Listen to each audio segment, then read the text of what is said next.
Rugsėjis ypatingas mėnuo. Jis duoda tiek daug energijos ir galimybių, bet kartu bus ir išbandymų.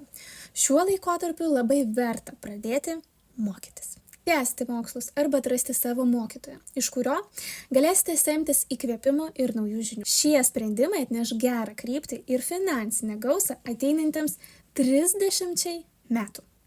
Rugsėjo 10 dieną labai svarbus momentas. Galite išeiti į naują gyvenimo scenarių, nors dieną darys viską ir aplinkiniai, kad paliktų jūs praeityje.